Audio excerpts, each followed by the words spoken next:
Hi friends, எல்லாருக்கும் வணக்கம். எல்லாம் எப்படி இருக்கீங்க? நல்லா இருக்கீங்களா? இன்றைக்கி ஒரு முக்கியமான பதிவு மக்களே. தயவு செஞ்சு இந்த வீடியோவை முடிஞ்சால் மற்றவங்களுக்கும் ஷேர் பண்ணுங்கள். நீங்களும் கண்டிப்பாக இந்த வீடியோவை நீங்கள் பாருங்கள், சரியா? என்னென்னா, இப்போ என்னுடைய சேனல் பார்க்குறவங்களுக்கு கண்டிப்பாக தெரிஞ்சிருக்கும். நான் தற்செயலாக என்னுடைய நண்பர் ஒருத்தர் ஃபோட்டோ எடுக்கணும், கால் பண்ணணும் அப்படிங்கிறதுக்காக மொபைல் கேட்டாங்க. ஸோ அதுக்காக நான் கொடுத்துருந்தேன். அந்த மொபைலை வாங்கிட்டு அதில் பல விஷயங்கள் பண்ணி வச்சுட்டாங்க, சரிங்களா? அதனால என்ன ஆகுதுன்னா, இப்போ எனக்கு மானிட்டேஷனுக்கு அப்ளை பண்ணுறப்ப தான் அந்த பிரச்சனை என்னன்னு எனக்கு தெரிய வருது, சரிங்களா? அப்போ ஒரு நண்பர் அப்படின்னு நினச்சிட்டு நம்ம மற்றவங்க கிட்ட மொபைலை கொடுக்குறோம். ஒரு ஃபோட்டோ எடுக்கணும்னு கேட்குறாங்களோ, ஒரு கால் பண்ணணும்னு கேட்குறாங்களோ, நம்ம எதார்த்தமாக நம்ம கொடுக்குறோம். பட் அவங்க எதார்த்தமாக வாங்கி அவங்களுக்கு சாதகமாக ஏதோ ஒரு விஷயங்கள் அவங்க பண்ணிக்கிறாங்க, சரிங்களா?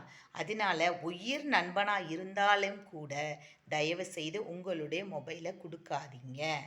ஏன்னா என்கிட்டயும் அக்கா அக்கான்னு என்கிட்ட உறவாடிக்கிட்டு தான் இருந்தவங்க தான், நம்பிக்கை பாத்திரமாக நடந்தவங்க தான் இன்றைக்கி இந்த வேலையை எனக்கு செஞ்சுருக்காங்க. அதனால் மக்களே, தயவு செய்து யாரையும் நம்பி உங்களுடைய மொபைலை கொடுக்காதீங்க. உங்கள் நல்லதுக்கு சொல்கிறேன். நான் பட்ட அனுபவத்தை உங்கள்கிட்ட ஷேர் பண்ணுறேன். புரிஞ்சு நடந்துக்கோங்க.